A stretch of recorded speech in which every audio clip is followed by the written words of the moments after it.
प्यारे विद्यार्थियों नमस्कार। स्वागत है आप सभी का आपके अपने YouTube चैनल आरपी स्टडी में। तो जो भी विद्यार्थी राजस्थान चतुर्थ श्रेणी की तैयारी कर रहे हैं दोस्तों, राजस्थान चतुर्थ श्रेणी एग्जाम 2025 की तैयारी करने वाले सभी साथियों के लिए ये क्लास बड़ी इंपॉर्टेंट है। क्लास को आपको ध्यान से कंप्लीट पूरा देखना है और लास्ट में कमेंट करना है कितने प्रश्न आपके सही होते हैं, कैसी आपकी तैयारी है। आज हम दोस्तों चतुर्थ श्रेणी के लिए आपके 50 इंपॉर्टेंट क्वेश्चन देखने वाले हैं, जो कि दोस्तों आपको एग्जाम में हूबहू सीधे मिलने वाले हैं। ठीक है, तो क्लास को मिस मत करना, क्लास को ध्यान से कंप्लीट पूरा देखना। तो चलिए विद्यार्थियों, क्लास का शुभारंभ करते हैं। क्लास का पहला ही क्वेश्चन आपके सामने आ चुका है। महाराणा प्रताप की छतरी कहां पर है? दोस्तों महाराणा प्रताप, जिसे अपन हल्दी घाटी का शेर कहते हैं विद्यार्थियों, महाराणा प्रताप है, इनकी छतरी है वो कहां पर बनी हुई है? गोकुंदा में, बांडोली गांव में, चावंड में या कुंभलगढ़ में? तो महाराणा प्रताप की दोस्तों छतरी कहां बनी हुई है? बांडोली गांव में। जो भी बांडोली गांव कमेंट कर रहा है, बी ऑप्शन क्या रहेगा आपका? बी ऑप्शन आपका सही रहेगा। बिल्कुल सारे क्वेश्चन क्या है दोस्तों आपके बड़े इंपॉर्टेंट है, बड़े मोस्ट है दोस्तों, इसलिए इस क्लास को आप क्या करें, ध्यान से कंप्लीट पूरा देखें। ठीक है ना, ध्यान से कंप्लीट आपको क्लास को पूरा देखना है। चलिए विद्यार्थियों आगे बढ़ते हैं। अगला सवाल दोस्तों आपके सामने है, महाराणा प्रताप के घोड़े चेतक की छतरी कहां पर है? देखो महाराणा प्रताप की छतरी है वो बांडोली गांव में है, तो बताओ उनके घोड़े चेतक की छतरी कहां पर है? गोकुंदा में, बांडोली गांव में, बलीचा में या कुंभलगढ़ में? तो दोस्तों चेतक की आप छतरी बनी हुई है वो बलीचा गांव में है। ठीक है ना, महाराणा प्रताप के घोड़े का नाम चेतक था और महाराणा प्रताप के हाथी का नाम राम प्रसाद था। ठीक है दोस्तों, जो मैं आपको पढ़ाऊंगा वही एग्जाम आएगा, गारंटी है बिल्कुल, क्योंकि जो सिलेबस है उसी के अकॉर्डिंग आपको यहाँ पर तैयारी करवाई जा रही है। अगला सवाल दोस्तों आपके सामने, हुर्रा सम्मेलन कहां पर हुआ था? देखो ये हुर्रा सम्मेलन है ना, ये दोस्तों आपका होता है 1734 में। कब दोस्तों होता है? ये होता है 1734 में होता है। कहाँ होता है दोस्तों आपका? उदयपुर में हुआ था क्या, डूंगरपुर में, जयपुर में या भीलवाड़ा में? तो हुर्रा सम्मेलन दोस्तों आपका हुआ था बिल्कुल भीलवाड़ा में।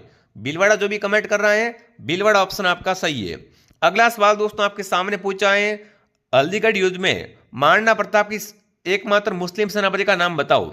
बताओ भाई दोस्तों, हल्दीघाटी युद्ध में महाराणा प्रताप का एकमात्र मुस्लिम सेनापति कौन था? हकीम खां सूरी, हसन खां मेवाती, जाकिर हुसैन या मोहम्मद लोदी? तो देखो विद्यार्थियों, महाराणा प्रताप के जो हल्दीघाटी युद्ध था उसमें दोस्तों आपके बिल्कुल इनकी सेना का अरावल कौन था? यहाँ दोस्तों सेना की आगे वाली टुकड़ी होती है ना, उसका दोस्तों सेनापति कौन था? वो था हकीम खां सूरी। क्या रहेगा सही उत्तर? हकीम खां सूरी ऑप्शन सही रहेगा। अगला सवाल दोस्तों आपके सामने, आंवल बावल की संधि किसके बीच में हुई थी? संधि कौन सी है? आंवल बावल की संधि राणा कुंभा और राव मालदेव के बीच में, कुंभा और राव जोधा के बीच में, राणा सांगा और मालदेव के बीच में या सांगा और राव जोधा के बीच में? तो ध्यान रखना विद्यार्थियों, आंवल बावल संधि है ये दोस्तों कुंभा तथा राव जोधा के बीच में हुई थी। जो भी ऑप्शन बी कमेंट कर रहा है, बी ऑप्शन आपका सही है। ठीक है विद्यार्थियों, अगला सवाल आपके सामने, मारवाड़ का प्रथम शासक जिसने दोस्तों मुगलों की अधीनता स्वीकार कर ली थी? बताओ भाई, मारवाड़ का दोस्तों प्रथम शासक कौन था जिसने क्या कर दिया, मुगलों की अधीनता स्वीकार कर ली थी? राव जोधा, राव मालदेव, राव चंद्रसेन या मोटा राजा उदय सिंह? तो ध्यान रखना विद्यार्थियों, बिल्कुल यहां पर क्या रहेगा, मोटा राजा उदय सिंह। इसने क्या कर दिया विद्यार्थियों, सर्वप्रथम मारवाड़ में मुगलों की अधीनता स्वीकार कर ली थी। अगर आपसे पूछ ले विद्यार्थियों, ऐसा कौन सा राजा मारवाड़ में था जिसने क्या है, कभी मुगलों के सामने अपना सर नहीं झुकाया, कभी भी अधीनता स्वीकार नहीं की? तो वो आपका राव चंद्रसेन था। ठीक है, ये भी आपको साथ में ध्यान रखना है, इसे मारवाड़ का प्रताप कहते हैं। अगला सवाल दोस्तों आपके सामने पूछा है कि गौरीशंकर हरिचंद ओझा ने कान का कच्चा किससे कहा है? फटाफट कमेंट करेंगे साथियों, गौरीशंकर ओझा ने कान का कच्चा किससे कहा है? दुर्गादास राठौड़ को, अजीत सिंह को, मालदेव को या कर्नल जेम्स टोड को? तो यहां पर क्या रहेगा आपका, अजीत सिंह ऑप्शन आपका सही रहेगा। कौन सा ऑप्शन सही है दोस्तों? अजीत सिंह को। अगला सवाल दोस्तों आपसे पूछा, खेजड़ी आंदोलन, खेजड़ी दोस्तों आंदोलन है वो बिल्कुल कब हुआ था आपका? आपको पता अमृत देवी वाला कहां पर हुआ था दोस्तों? जोधपुर के खेजड़ी गांव में। और ये दोस्तों कब होता है वो आपको बताना है। फटाफट कमेंट करेंगे साथियों, खेजड़ी आंदोलन हुआ था वो कब हुआ था? फटाफट एक बार कमेंट करें सभी साथी, फटाफट कमेंट करेंगे साथियों। तो ये कब हुआ था आपका? 12 सितंबर। ठीक है ना, 12 सितंबर दोस्तों आपका 1730 में हुआ था। भूलना मत, काफी अच्छा सवाल है। अगला प्रश्न आपके सामने, बैली कृष्ण रुक्मणी ग्रंथ है ये किसका ग्रंथ है? बताओ भाई, कौन सा दोस्तों ग्रंथ है बैली कृष्ण रुक्मणी ग्रंथ की रचना किसने की? पृथ्वीराज चौहान ने, पृथ्वीराज राठौड़ ने, राय सिंह ने या मुंशी देवी प्रसाद ने? फटाफट कमेंट करो भाई। बेली कृष्ण रुक्मिणी ग्रंथ है दोस्तों, ये ग्रंथ किसने लिखा है वो आपको बताना है। तो बिल्कुल यहां पर बी ऑप्शन क्या रहेगा आपका, सही रहेगा। ठीक है, अगला सवाल आपके सामने, गढ़ बीटली दुर्ग किसे कहते हैं? गढ़ बीटली दुर्ग है वो कौन सा दुर्ग कहलाता है? तारागढ़ दुर्ग, लोहागढ़, जूनागढ़ या भटनेर? तो तारागढ़ दुर्ग आपका अजमेर में दोस्तों, कहां पर है? अजमेर में। ठीक है, लोहागढ़ भरतपुर में, जूनागढ़ बीकानेर में, भटनेर हनुमानगढ़ में। ठीक है, पर गढ़ बीटली है वो तारागढ़ दुर्ग को कहते हैं। किससे कहते हैं? तारागढ़ दुर्ग को कहा जाता है। अगला बताओ, राजस्थान के एकीकरण में कितना समय लगा? आपको पता है दोस्तों एकीकरण है वो 7 चरणों में, राजस्थान का एकीकरण है वो 7 चरणों में पूरा हुआ है। तो टोटल इसमें टाइम है वो कितना लगा है वो आपको बताना है।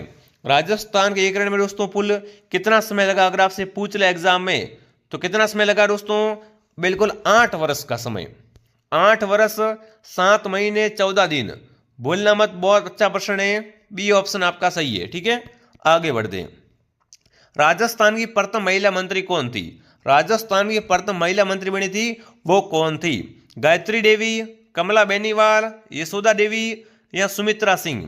तो यहां पर रहेगा कमला बेनीवाल। ये क्या है दोस्तों? राजस्थान की प्रथम महिला मंत्री थी। अगला सवाल दोस्तों आपके सामने, तराइन का दूसरा युद्ध कब हुआ? तराइन का द्वितीय युद्ध हुआ था वो कब हुआ था? बहुत इजी क्वेश्चन है। 1191, 1192, 1193 या 1194? फटाफट कमेंट में छापो भाई। तराइन का प्रथम युद्ध कब होता है? 1191 में, और दूसरा कब होता है? 1192 में। तो बी ऑप्शन क्या हो जाएगा यहाँ पर आपका? बी ऑप्शन बताने वाले सभी के सभी क्या होते हैं? सही होते हैं। अगला सवाल दोस्तों आपके सामने पूछा है, श्रीमल मिशन द्वारा लिखित वंश भास्कर ग्रंथ को पूर्ण किसने किया? फटाफट कमेंट करो भाई। वंश भास्कर किसकी दोस्तों ग्रंथ है? वो है श्रीमल मिशन का, पर इन्होंने इसको पूरा नहीं लिखा था। इसको पूर्ण है वो किसने किया है वो आपको बताना है। सोमराज ने दोस्तों, पृथ्वीराज राठौड़ ने, मुरारी दान ने या जानक भट्ट ने? तो दोस्तों सूर्यमल का ग्रंथ है आपका वंश भास्कर। इसको दोस्तों पूर्ण किसने किया है? मुरारी दान ने। सी ऑप्शन आपका सही है। लीजिए अगला सवाल दोस्तों, कवि बांधव की उपाधि किससे प्रदान की गई? कवि बांधव की उपाधि है वो किसने धारण की थी दोस्तों? विग्रहराज चतुर्थ ने, पृथ्वीराज चौहान ने, अमेरदेव चौहान ने या वासुदेव चौहान ने? कवि बांधव की उपाधि दोस्तों है ना वो किससे धारण की थी दोस्तों? तो वो बिल्कुल आपके विग्रहराज ने धारण की थी दोस्तों, विग्रहराज चतुर्थ ने धारण की थी। ठीक है, कवि बांधव की उपाधि। अगला बताओ, रणथंभौर में चौहान वंश की स्थापना किसने की? रणथंभौर में चौहान वंश की स्थापना करने वाला कौन था? पृथ्वीराज चौहान, गोविंद देव, वासुदेव, कीर्तिपाल चौहान? तो यहां पर गोविंद देव क्या रहेगा आपका? गोविंद देव ऑप्शन आपका सही रहेगा। जिसने भी क्लास को दोस्तों लाइक नहीं किया है फटाफट क्लास को लाइक करें और सब्सक्राइब करें, ताकि दोस्तों आने वाली हर क्लास का आपको नोटिफिकेशन मिले और आप घर बैठे तैयारी कर सको, वो भी बिल्कुल फ्री में। अगला सवाल दोस्तों आपके सामने, हमीरठ ग्रंथ के लेखक कौन है? हमीरठ ग्रंथ है दोस्तों, इसके लेखक पूछा आपसे कौन है? जयानक, चंद्रबरदाई, सारंगधर या कवि चंद्रशेखर? फटाफट कमेंट करो भाई। हमीरठ है दोस्तों ग्रंथ है, हमीरठ के लेखक कौन है फटाफट कमेंट में बता देंगे विद्यार्थियों। हमीरठ के लेखक अगर आपसे पूछ ले विद्यार्थियों एग्जाम में, तो कौन सा दोस्तों ऑप्शन आपका सही रहेगा वो आपको बताना है। बिल्कुल आपका उत्तर यहाँ पर आ चुका है। ऐसे ही आप सभी साथी क्या करें, साथ में कमेंट करते रहे, ठीक है ना। तो दोस्तों हमीरठ ग्रंथ है वो किसका ग्रंथ है विद्यार्थियों? कवि चंद्रशेखर का है। चंद्रशेखर क्या रहेगा? सही उत्तर रहेगा। अगला सवाल आपके सामने, किसान आंदोलन का जनक किसे कहते हैं? राजस्थान में साथियों किसान आंदोलन का जनक है वो कौन कहलाता है? साधु सीताराम दास, अर्जुन लाल, विजय सिंह पथिक या जमनालाल बजाज? राजस्थान में दोस्तों किसान आंदोलन का जनक कौन कहलाता है? वो आपके बिल्कुल विजय सिंह। विजय सिंह, क्या बात है, क्या बात है। क्या रहेगा सही उत्तर? विजय सिंह पथिक ऑप्शन आपका सही रहेगा। ठीक है, अगला बताओ चलो। माई बजाज सागर बांध किस जिले में है? डूंगरपुर, बांसवाड़ा, उदयपुर, नागौर? तो देखो जो माई बजाज सागर बांध है वो आपका बांसवाड़ा में। माई बजाज सागर बांध किस जिले में विद्यार्थियों? ये आपके बांसवाड़ा जिले में है। ठीक है ना। अगला प्रश्न आपके सामने है दोस्तों, जैसलमेर की पाकिस्तान के साथ लगने वाली सीमा की लंबाई है। अब बताओ मुझे जैसलमेर की कितनी सीमाएं पाकिस्तान के साथ लगती है? 169 किलोमीटर, 224 किलोमीटर, 464 किलोमीटर या 89 किलोमीटर? तो देखो विद्यार्थियों जैसलमेर की 464, जैसलमेर की 464 किलोमीटर सीमा क्या है? पाकिस्तान से लगती है। जिसे अपन क्या बोलते हैं दोस्तों। अब देखो, राजस्थान की जो सीमा लगती है ना पाकिस्तान से, उससे अपन कहते हैं रेड पिग रेखा, ठीक है। और पाकिस्तान में कितनी दोस्तों इसकी लंबाई है, वो है 464 किलोमीटर, ठीक है। बहुत अच्छा सवाल है। अगला बताओ भाई, नाग पंचमी का त्यौहार है वो कौन से महीने में आता है, बताओ। नाग पंचमी का त्यौहार कौन से महीने में आता है, श्रावण, भाद्रपद, चैत्र या कार्तिक। तो नाग पंचमी आती है श्रावण में। नाग पंचमी कब आती है दोस्तों, श्रावण में आती है। फतेह सागर झील किस जिले में दोस्तों, फतेह सागर झील है वो कहां पर है दोस्तों, अजमेर, भरतपुर, नागौर या उदयपुर। फतेह सागर झील, पिचोला झील विद्यार्थियों, ये सारी जिले कहां पर हैं, बिल्कुल लेक सिटी में। राजस्थान की लेक सिटी, राजस्थान की झीलों की नगरी उदयपुर में। उदयपुर में क्या है आपकी, फतेह सागर झील है विद्यार्थियों। अगला सवाल आपके सामने, मिर्जा राजा जय सिंह को है ना, मिर्जा राजा का खिताब किसने दिया, बताओ भाई। जय सिंह को दोस्तों बताना है मिर्जा का खिताब किसने दिया था, अकबर ने, शाहजहां ने, जहांगीर ने या बाबर ने। तो बिल्कुल शाहजहां क्या रहेगा, शाहजहां ऑप्शन आपका सही रहेगा। अगला सवाल आपके सामने पूछा है, एक लिंग जी के मंदिर का निर्माण किसने करवाया। पहली बात तो ये बताओ, और बताओ एक लिंग जी मंदिर है कहां पर, फटाफट कमेंट में छापो भाई। एक लिंग जी मंदिर बिल्कुल कहां पर है। एक लिंग जी दोस्तों कौन है आपके, मेवाड़ के आराध्य देवता हैं। मेवाड़ के क्या है आपके, आराध्य देवता। और इनका दोस्तों मंदिर कहां बना हुआ है, उदयपुर में। उदयपुर ऑप्शन आपका सही रहेगा। अगला प्रश्न दोस्तों पूछा है, कोचामनी काल के प्रवर्तक कौन है, मुंशीराम, लच्छीराम, अकबर खान या लंका महाराज। तो कोचामनी काल के प्रवर्तक है विद्यार्थियों, वो है आपके लच्छीराम जी। कौन है, लच्छीराम जी। जिसने भी टेलीग्राम ज्वाइन नहीं किया है वो बिल्कुल टेलीग्राम ज्वाइन कर लेवे, लिंक आपको नीचे मिल जाएगा। टेलीग्राम पे लिखना RP स्टडी, ठीक है, ज्वाइन कर लो और बढ़िया तैयारी करो। अगला बताओ भाई, जयपुर में स्थित जयगढ़ दुर्ग की नींव किसने रखी दोस्तों।